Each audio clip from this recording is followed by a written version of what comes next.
Okay, in this presentation, we're going to talk about the reliability of the New Testament and what we can know about Jesus. And this presentation was done at our weekly apologetics meeting at The Ohio State University last week. Now, there's no doubt that Jesus is one of the most influential people in the history of mankind. We know that many people have attempted to make images of him and they tried to figure out what he looks like. You can see all these different ones here. We know that we really don't have any good evidence for what Jesus really looked like, and of course all these images fall short.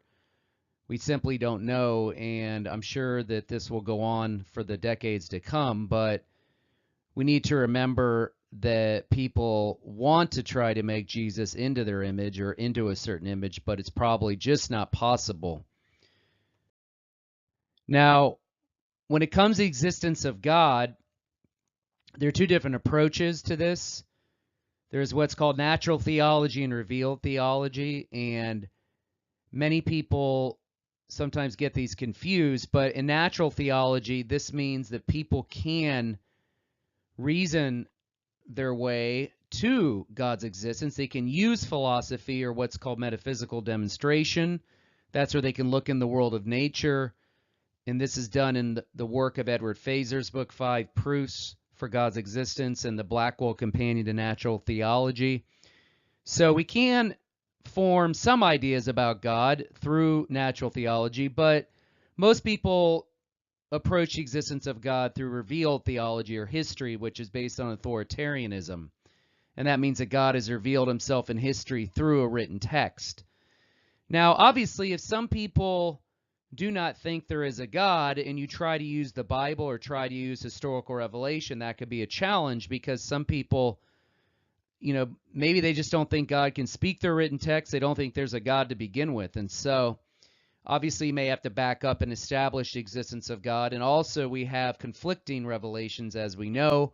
We have the Book of Mormon, we have the Quran, we have other books where people say those books are just as inspired as ours, and those are historical revelations. So we may have to back up and establish why the Bible is a revelation from God. But in this presentation, we're going to just be dealing mostly with history. We're not going to be talking about their inspiration of Scripture. Now, when it comes to the existence of Jesus, there have been many books written about the historical Jesus. In Ben Witherington's book here that came back in the early 90s called The Jesus Quest, he talked about the different approaches the scholars have taken to identify the Jesus of history. And the question was, can we really get behind the Jesus of faith and get to the real Jesus of history? Because for several decades, many have said there is a dichotomy between the Jesus of faith and Jesus of history. This goes back to Rudolf Bultmann's work and back towards the 40s, when he was a famous German theologian. And many people assume you just simply can't know much about the Jesus of history. The Jesus of faith is all we really need. And so there's been several books that have discussed this issue, and you can read a summary of some of them in this book right here. Now, one of my favorite books on this topic is called The Jesus Legend, A Case for the Historical Reliability of the Synoptic Jesus Tradition by Paul Rhodes Eddy and Gregory Boyd. And in this book, they go over the entire methodology behind Jesus mythicism. They talk about the method that people take when they try to say there is no historical Jesus. And it is a very well documented book. I highly recommend it. So that's one resource. Other books that have come out include Bart Ehrman's book, Did Jesus Exist? He is not a Christian, but he thinks to say that Jesus never existed as recorded in the New Testament is ridiculous. And so you can get that book. Of course, Craig Keener's book, The Historical Jesus of the Gospels, The Historical Jesus in 5 Views, and Historical Reliability of the New Testament by Craig Blomberg, which is his latest book, are all excellent resources. And there are certainly more than this as well. You can get Paul Barnett's book, Finding the Historical Christ, or Darrell Bock's book, Studying Historical Jesus, or Michael Bird's book, The Gospel of the Lord, How the Early Church Wrote the Story of Jesus. These are all excellent resources that are out there.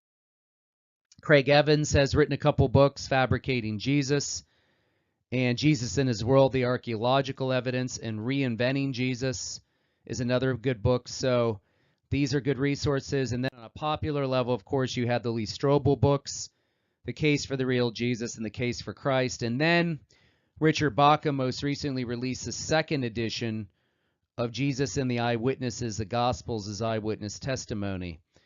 And that is one of my favorite books on the topic. So there's more than enough to read on this topic if you want to go deeper.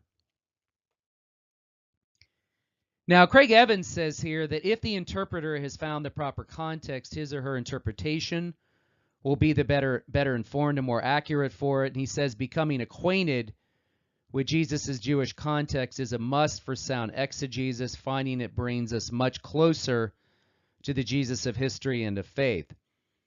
So what Craig Evans has noted here is that in much of contemporary scholarship, there has been several books written about the Jewish reclamation of Jesus, or books talking about that in order to understand Jesus, we need to fit him within a Jewish context. We need to understand the Second Temple period in Jewish history, because that is the period that Jesus showed up in, and that is the period we need to interpret him in. And so there's been more than enough books written on this topic, but in order to understand anything historically about Jesus, we need to understand the Jewish background, the Second Temple period of Judaism. And so these are very important books, and Craig Evans' comment is very significant as well. N.T. Wright's another one that has written several books putting Jesus back within a Jewish framework. The Resurrection of the Son of God, Jesus and the Victory of God, and the Challenge of Jesus.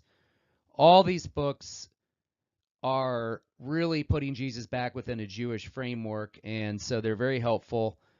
There's more than enough books written by N.T. Wright on this topic. He's one of the most famous New Testament theologians out there today and historical Jesus scholars. Obviously, you don't have to agree with him about everything, but these books certainly help in putting Jesus back within a Jewish framework. So when it comes to approaching existence of Jesus, we need to remember that people have certain starting points. They have metaphysical starting points. The word metaphysics here, meta means over or beyond, and physics means, of course, the physical and material world. So metaphysics means something that is beyond the physical world, or something that transcends the physical world. When you say there's a metaphysical reality, it just depends what you mean by reality, because if someone says nature is all there is, they are saying the physical or natural world is all that exists. That's a metaphysical claim. But if someone says there are things outside of the natural world or material world, that is a metaphysical claim as well. And this plays a role in how people approach the New Testament. For example, James Tabor here says that women do not get pregnant without a male ever. So Jesus had a father. So Jesus had a human father. Dead bodies don't rise. So if the tomb was empty, the historical conclusion is simple. Jesus' body was moved by someone and likely reburied in another location. So you see his metaphysical starting points. He does not believe in the world of miracles. He doesn't think that the miracles of the New Testament took place, and that's a metaphysical claim. He also falls in line with John Dominic Crossan here.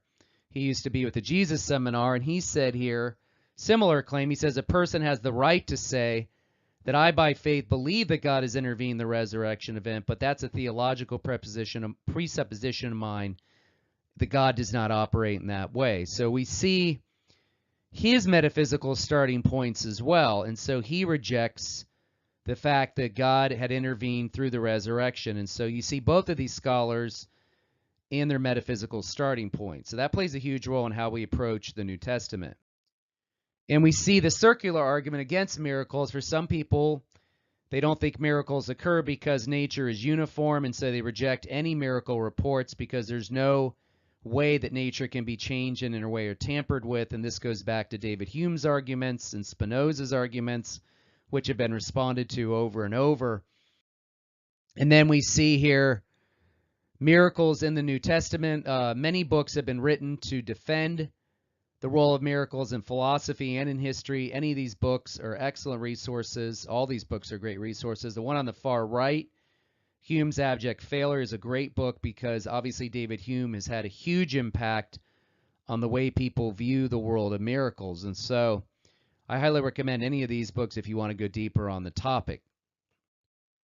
Now, another issue that comes up is the issue of history. For some people, they are skeptical of history in general, and that is a methodological issue. N.T. Wright has written a lot about this in the first half of his book, The New Testament and the People of God. And he identified 3 movements within the history of Western culture that transformed the way the New Testament is read. He talked about in this book the pre-Enlightenment, pre-critical reading. That's like the pre-modern view. And then, of course, you had the Enlightenment modern view, which definitely impacted the way people read the New Testament, and then the postmodern reading as well. So he really analyzes the different ways people read the New Testament because it certainly plays a role in their methodology. And for Wright, he comes up with a method called critical realism. It's obviously been documented by other scholars as well. And he thinks that a critical realist approach is the best way to approach history, or the best way to approach the New Testament. And within a critical realist approach, you can't acknowledge that you can arrive to something objectively in history. It's not that it's pure subjectivity.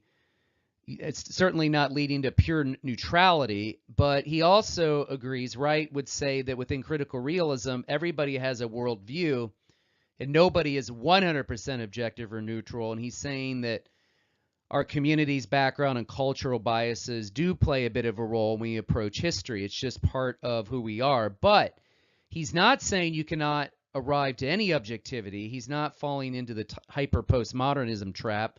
But he's also not following the Enlightenment view that you can arrive to some sort of pure objectivity, 100% scientific objectivity. So I would tend to agree with Wright. I think a critical realist view is one of the best ways to approach history and thinking about the New Testament.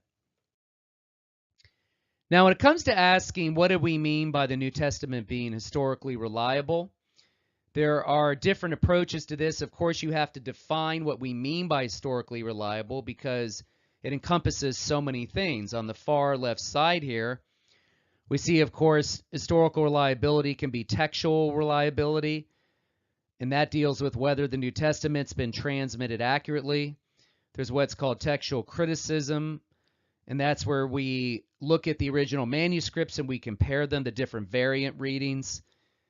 We can also ask whether the people and places in the New Testament actually existed. That is something that we deal with, historical reliability.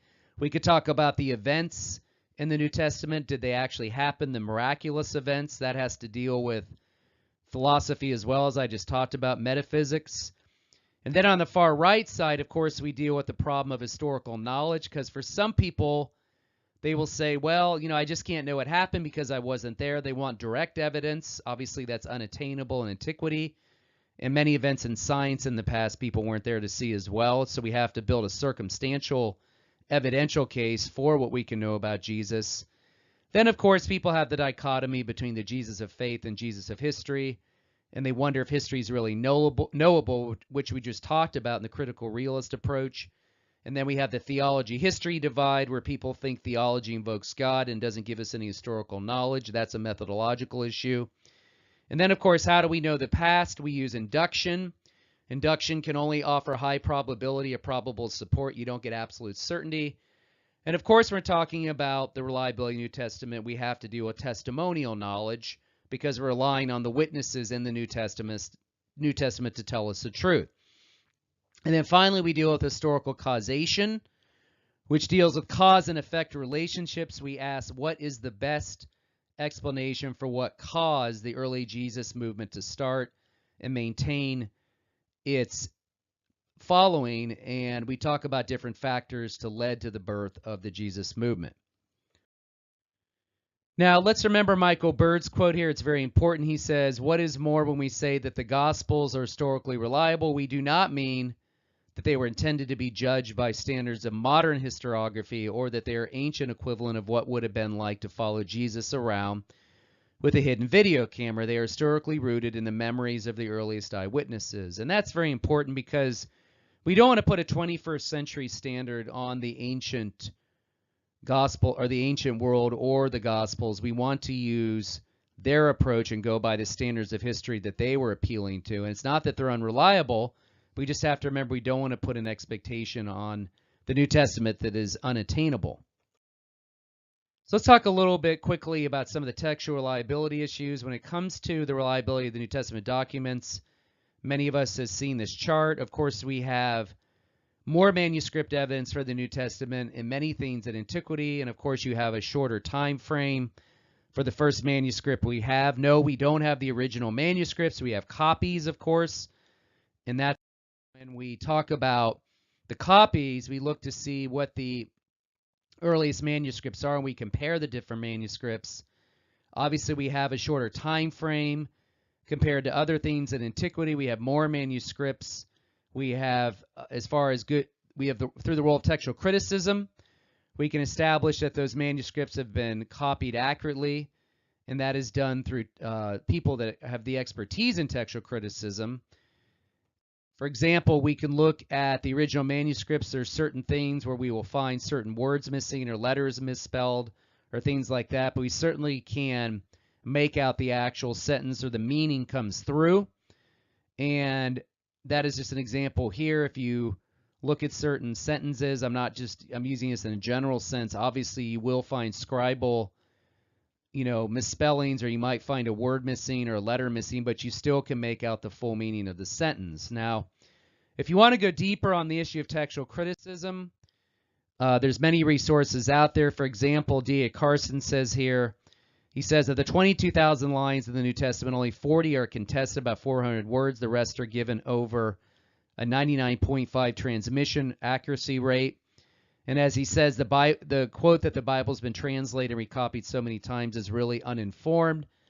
He says the purity of the text is such of a substantial nature, nothing we believe to be true, nothing we are commanded to do is in any way jeopardized by the variant readings.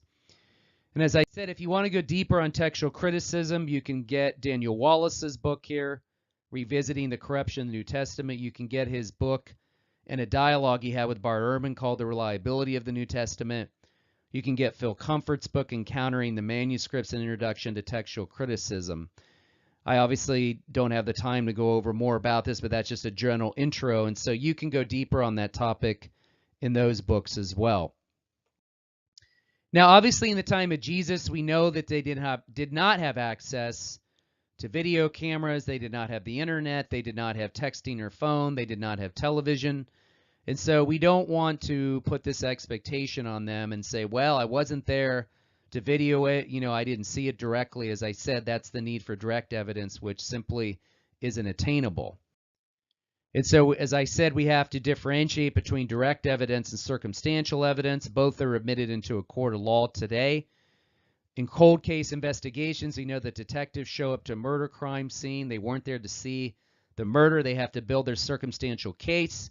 They have to use the eyewitnesses. They have to interview eyewitnesses or indirect witnesses. They have to present their case in a court of law, and they have to come up with a verdict that is beyond a reasonable doubt.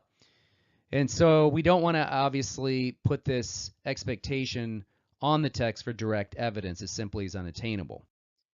So since the event is in the past, we rely on written documents, primary and secondary sources. We rely on the testimony of the witnesses, both written and oral. We rely on archaeology or external data. We rely on historical causation. We ask, what is the best explanation for the birth of the Jesus movement? Let's talk a little bit about the genre of the Gospels. Well, in Richard Bauckham's book, Jesus and the Eyewitnesses, the Gospels is eyewitness testimony. It says here, obviously, trusting testimony is indefensible to historiography because in the end, he says testimony is all we have. He's absolutely right. And we know that, of course, the Gospels are a form of testimony, and he goes into great detail about this issue in his book. And like I said, Michael Bird says here, he says the Gospels are historically rooted in the memories of the earliest eyewitnesses, their memoirs of what they wrote, of what they saw, and they wrote about it. And they also are a form of social memory. That means that we don't want to just view the stories about Jesus or the Gospels or anything written about Jesus is done by individuals. They're written by communities, and that means that these networks or the early clusters of believers in certain areas wrote about Jesus, and these were going around in their communities, these testimonies of what people saw and witnessed about Jesus. And so Most scholars are now appealing to the social memory model, which we need to understand here. And of course, it's talked about in James Dunn's book here, Jesus Remembered. And so there's nothing wrong with the social memory model. We just need to realize that is one of the things that people are talking about in New Testament scholarship. Now, some people are skeptical of memory, of course. They think the high impact events that have strong emotional involvement maybe cannot be sustained. Maybe they distort the story when they try to remember what happened. Of course, we know that high impact events that involve strong emotional involvement can survive accuracy over long periods, such as the Holocaust survivors or people in World War I or World War II, or people have lost a loved one. We know that they can recall things with great accuracy many decades later. And that's why in Bauckham's book, he compares the witnesses of the Holocaust to the witnesses of those that created the Gospels. And he thinks that it's a similar situation. When you have a very high impact event, you can definitely recall it with great accuracy, and you certainly can remember it many decades later. And he talks about some of the things here that stand out about the importance of memory. Bauckham talks about here, number one, that unique, unusual, unexpected events like healings, miracles, and exorcisms would certainly be memorable.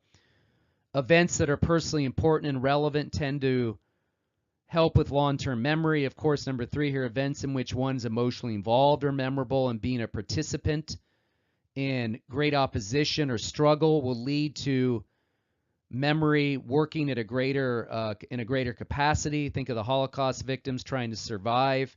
That certainly led to them talking about it several decades later with great accuracy. And of course, memories involving vivid imagery are remembered well. Memories often include irrelevant and odd details sometimes, and reliable memories rarely include precise dates, but they do include time and day of relationships to seasons and holidays. And we know that the gist of a memory is more likely to come through than purely secondary details. That's why when James Cameron interviewed the survivors of the Titanic, some of their stories were all over the map as far as the details. But the general gist of the story was definitely accurate, and that is the fact that the ship sank. And we know that when people tell stories or they try to recall a certain event, they may have conflicting reports on the details, but the same overall story, the gist of the event, can be recalled with great accuracy. Now, in Richard Burridge's book called What Are the Gospels, he did his dissertation on the genre of the Gospels, and he says there are some parallels between ancient biographies and the four Gospels.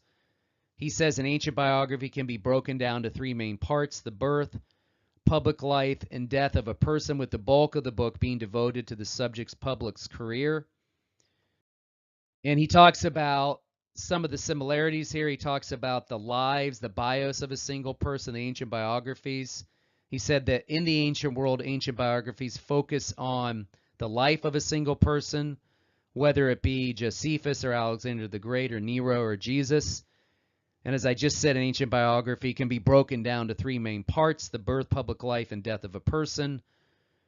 And that's why the Gospels in general do not mention a lot about Jesus' childhood. It's just not the type of literature they are.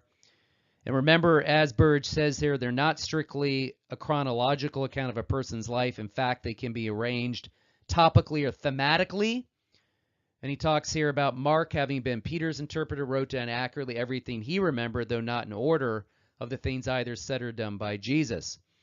However, we need to remember there's also some differences between ancient Greco-Roman biographies and the Gospels. First of all, the four Gospels obviously are Jewish in character. That means that they're good news, right? They are about Jesus. They are the Gospels. That's what gospel means, good news. They're not lives. And they certainly function as a continuation, fulfillment of the story of Israel. So while they do have some similarities with the ancient biography that Burridge talks about, they're also different in the fact that they are unique, and they do continue they are stories on the continuation and fulfillment of the story of Israel. So we just want to remember that when we're thinking about the genre of the Gospels. Now, what about the issue of the Gospels written by witnesses? Of course, there's been more than enough debate about this topic. Now, some people say, well, we should have all kinds of things written about Jesus, and they think that there should be more written documentation. But remember the cost of papyri and antiquity, as Craig Keener and John Walton talks about here.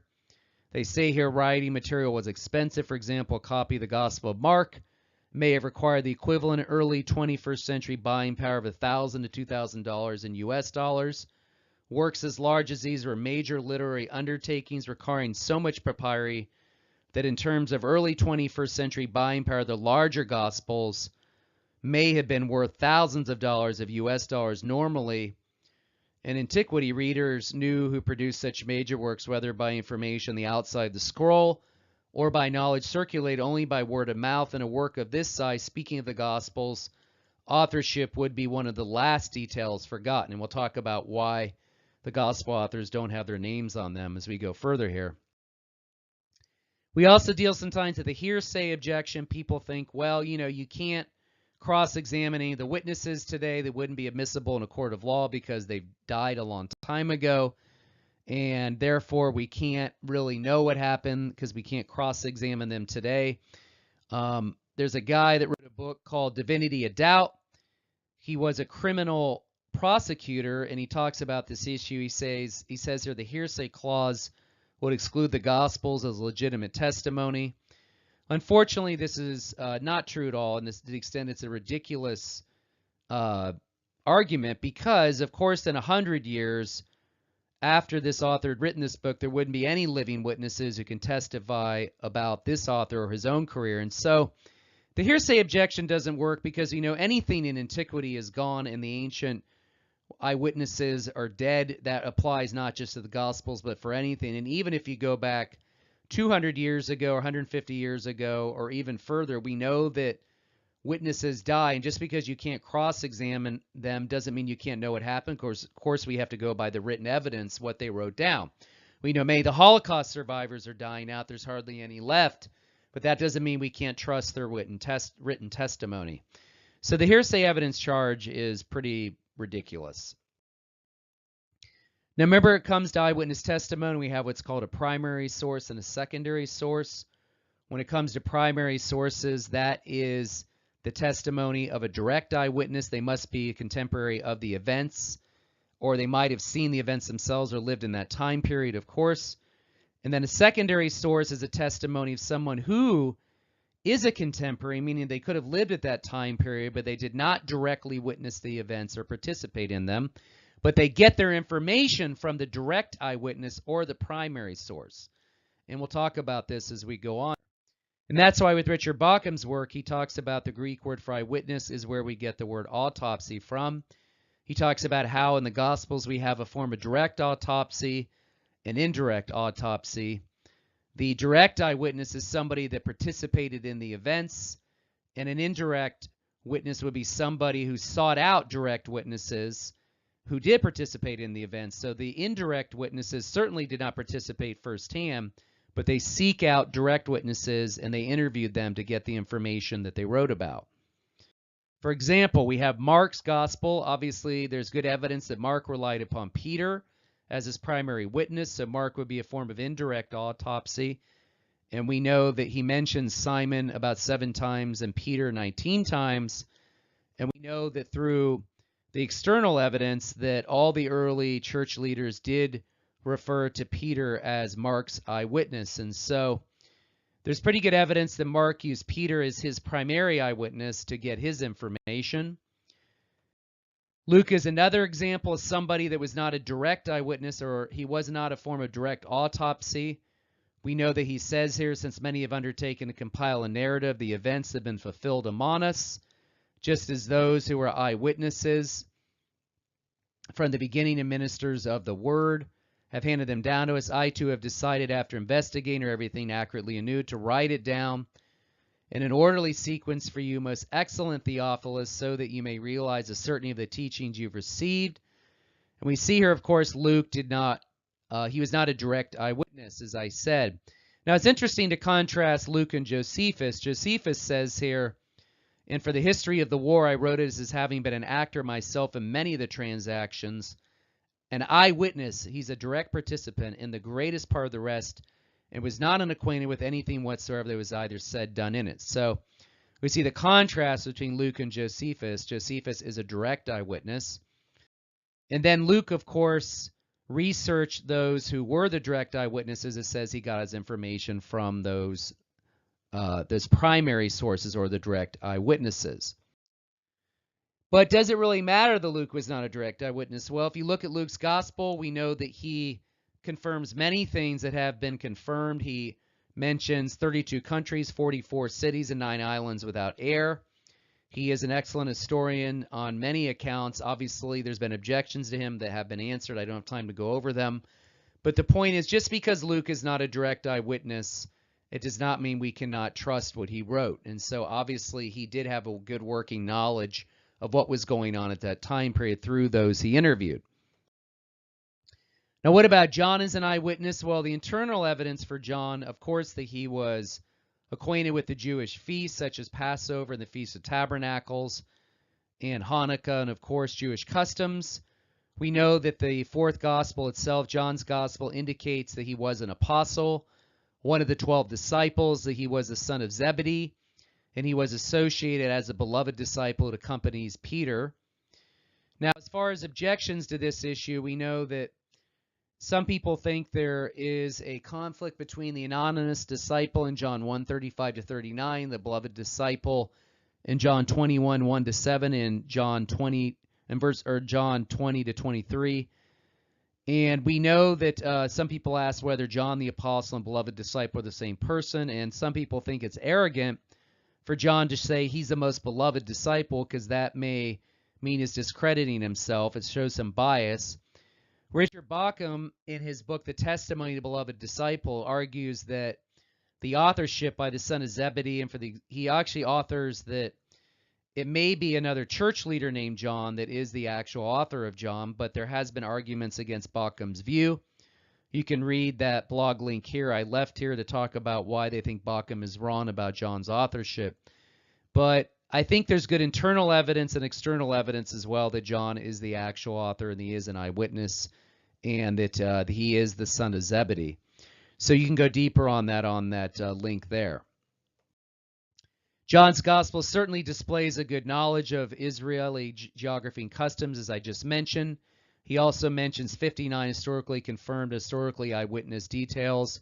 These are discussed in Craig Blomberg's book, The Historical Liability of John's Gospel. Now, another argument that comes up quite regularly is that about the four Gospels, we simply don't know who wrote them for sure. And one of the main arguments used to substantiate such a claim is that the authors' names are absent from each Gospel, and it's assumed the Gospels are written anonymously. So we say the documents or the Gospels are written anonymously. We mean that a document is anonymous if it was first published in a way that did not have the name attached to the book. And then we say it's genuine if it was really written by that author. We call it pseudonymous if it was written by someone else. So according to the theory of anonymous gospels, the Gospel of Matthew was originally the gospel according to nobody. And this anonymous book was then copied by hand and recopied and circulated throughout the Roman Empire for decades. And likewise, the Gospel of Mark, which was originally the gospel according to nobody, was copied and recopied and circulated and recopied for decades. Same with the Luke and John. And so then they think sometime in the 2nd century, somebody came along and added their names to them. And that is an ongoing debate. Of course, there's been many answers to this assertion. And one of the problems with it, of course, even if one anonymous gospel could have been written, circulated, and somehow miraculously attributed to the same person by Christians living in Rome, Africa, Italy, or Syria, how are we supposed to believe that the same thing happened not once, not twice, but with 4 different books over and over again throughout the world? And how would these unknown scribes who added the titles, know whom to ascribe these books to? How did they communicate with one another so that all the copies ended up with the same titles? So these are some of the questions that come up in the anonymous gospel assertion.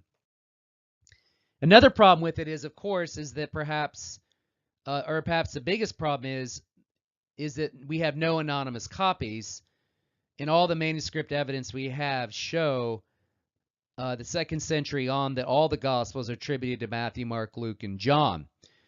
So we haven't found any anonymous copies. It doesn't mean they don't exist, but we certainly have never found any. And as I say here, there's absolutely no manuscript evidence and no actual historical evidence to support the claim that originally the Gospels had no titles. Now, as far as some of the dating of the Gospels, some of the conservative dating is here. We have Matthew, written in the early 60s to 80s. We have Mark as the earliest Gospels, late 50s or late 60s. Luke is dated in the early 60s or 80s. John is the late 60s to 100, generally around 90 AD, and Acts is 62 to 64 AD. More liberal dating dates the Gospel of Matthew 80 to 100 AD. Mark is dated around 70, Luke 70 to 110, John is 90 to 100, and then Paul's letters are 50 AD and on. We'll talk more about Paul in a minute. So some questions come up here. Doesn't this mean the writers of the Gospels would have been at least 30 years old, removed from the events they recounted? And remember, number 2 here, if they were even as young in their late teens during Jesus' lifetime, they would already be in their early 50s or in the early part of the decade of the 60s and their 70s by 80 AD. It is true that many babies, children, young adults in the ancient world died because of disease without modern medicine. But also remember, there are records from the ancient world that people could live into their 50s, 60s, 70s, 80s, 90s, and occasionally beyond 100. Now remember, I talked about the role of memory and high impact events that could be remembered several decades later. And then also remember about Plutarch, the issue about why they didn't put their names on the Gospels. Plutarch happened to be a biographer of the same period. He wrote about 60 biographies. Remember that his name is absent from all 50 of his extant biographies, but there's hardly any skepticism regarding Plutarch's authorship. And so just remember, at that time period, it was common for the author not to put his name on the writing. Mike Licona talks about this in his review of Bart Ehrman's book, Forge. You can read that online. Remember also Alexander the Great, who lived from 356 to 323 BC. The oldest existing biographies we have in the 1st century and on, we have here by Plutarch and Arrian, the 2 best works, wrote in the 2nd century, more than 4 centuries after Alexander's death. And they in turn refer to various earlier written sources, sometimes named, on which they relied, but none of these still exist, and we know nothing else about them. But we rely on them, and obviously we think we shouldn't question anything about Alexander the Great. We generally accept all the written information about him without question, but a different standard is given to the works we have about Jesus. Kind of interesting. Remember also, even though we can always offer certain dates for the Gospels, it should be remembered there's a gap of time between the ascension of Jesus and when the Gospel authors actually wrote their individual biographies about the life of Jesus. And that means there was an oral period where the words of Jesus were committed to memory by the disciples and transmitted orally. And that's why we need to talk about oral tradition or oral memory. Remember what Maurice Casey says here. He says the major reasons why all the earliest sources for the life of teaching of Jesus are written by his followers is that Jesus was a 1st century Jewish prophet who lived in a primarily oral Jewish culture and not a significant politician in the Greco-Roman world. By contrast, for example, Julius Caesar was an important political and literary figure in the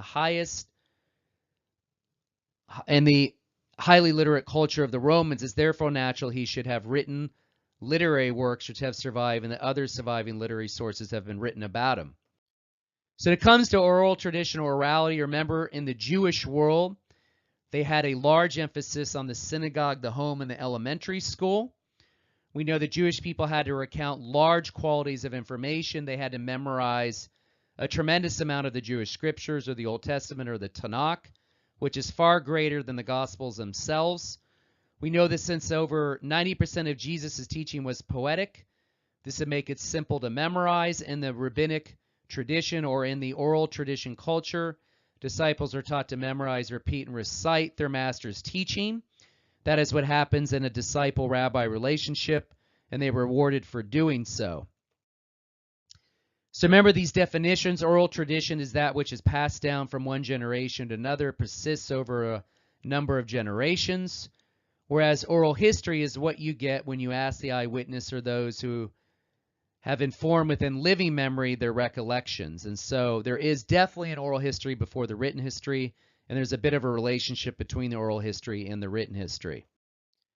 Now, the conditions necessary for oral tradition to be transmitted reliably are the existence of fixed transmitters and the use of certain techniques as aids to secure the traditions. And this is what we see the way Jesus taught. He used devices that would help them to memorize, repeat, and recite things.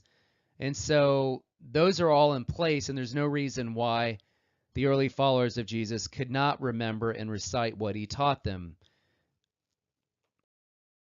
There are some similarities and differences between Jesus as a rabbi and teacher and the rabbis who taught in his culture at that time period. Remember that Jesus taught not in formal education settings.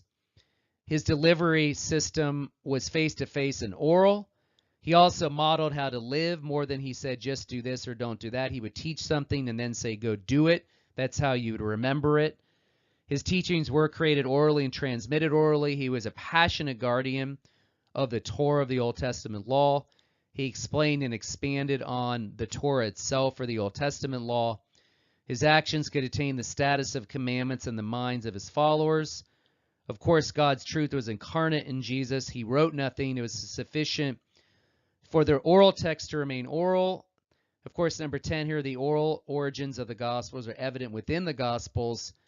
And remember, finally, number 11, it was not until approximately 20 years after Jesus' public ministry that the first written accounts of the words and deeds of Jesus were inscribed in the Gospels. And remember, as Casey says here, Jesus of Nazareth left no literary works at all, and he had no reason to write any. He lived in a primarily oral culture except for the sanctity and central importance of its sacred text, which is approximate to our Hebrew Bible. Almost all our surviving primary sources about Jesus are from his followers, because most people who had any interest in writing about him were his followers, and the few relatively early comments by other writers such as Josephus and Tacitus are largely due to special circumstances such as Jesus' brother Jacob or the Great Fire of Rome. Now let's look a little bit about the timeline here of the New Testament. Of course, we have 70 AD where the temple is being destroyed, and we have the age of the eyewitnesses, and we need to remember that the earliest records we have for the life of Jesus are Paul's letters. They're not even the Gospels themselves. And so now we want to talk a little bit about Paul. So remember that Paul's letters were written before the Gospels. Paul's ministry probably began about the late 40s. We know that his letters are written 48 AD to 65 AD. And so his letters do have information about Jesus in them. And whenever you're talking about Jesus, we don't want to neglect Paul. And as Bart Ehrman says here, remember, he says there are 7 letters that are virtually accepted by all scholars as written by Paul. He says Romans, 1 Corinthians, 2 Corinthians, Galatians, Philippians, and 1 Thessalonians. And others, he says, are the undisputed letters that are similar in terms of writing style and vocabulary and theology. And he says they address things that can plausibly be situated in the early Christian movement of the 40s and 50s of the Common Era, and Paul was an active apostle missionary. Now, the other letters by Paul that he mentions here that are disputed about his authorship, I do think there's good arguments that they're all written by Paul. I don't have time to go into that right now, but we definitely can know some things about Jesus from these undisputed letters, as Ehrman mentions right here, and let's talk about this. We know that Paul leaves some historical markers about Jesus. He talks about Jesus' Jewish ancestry. He talks about his brothers. He talks about his death and resurrection. He talks about his poverty, his humility, how he celebrated the Last Supper. Paul talks about how he was investigated by the Jewish people, or the instigation there in 1 Thessalonians. So there are things in Paul's letters that talk about Jesus, but they're not biographies. They're letters that are written to communities dealing with specific sociological things or doctrinal issues. Paul does mention things about Jesus that predate Paul's writing themselves in 1 Corinthians 15 and 1 Corinthians chapter 11. In 1 Corinthians 15, he talks about Jesus' resurrection. That's a creed there. He says, I received, I pass on to you. And then in 1 Corinthians chapter 11, it says, I received from the Lord what I passed on to you, about Jesus taking bread and being betrayed. Here we have two early statements about Jesus' death and resurrection, but they're dated before Paul because they are early creeds, and so they predate Paul. So let's remember here how important this is about the existence of Jesus, that Paul writes things that predate before he even wrote them down. And we don't want to forget this. Now, in the early creed here, we know that in 1 Corinthians 15 that Paul writes about the resurrection, and I just mentioned here that Paul got this creed from somewhere else. And he says here that he used a rabbinical term, as I just mentioned here. And he says here that he received it from somebody. We don't know who he received it from, but most likely he received it in Galatia from Peter. And if you study Galatians chapter 1, it says Paul went up to get acquainted with Peter. And we know that 1 Corinthians 15, he mentions Peter's name in the list of the appearances of the resurrection. So most likely Paul got this creed from Peter at an earlier date. Now, sometimes people try to pit Jesus and Paul against each other. That's just really unfortunate because there is a certain amount of harmony and a lot of harmony between Paul's teachings and Jesus' teachings. All you have to do is read Paul's letters and read the Gospels. We see that Paul talks about a lot of things that Jesus talked about.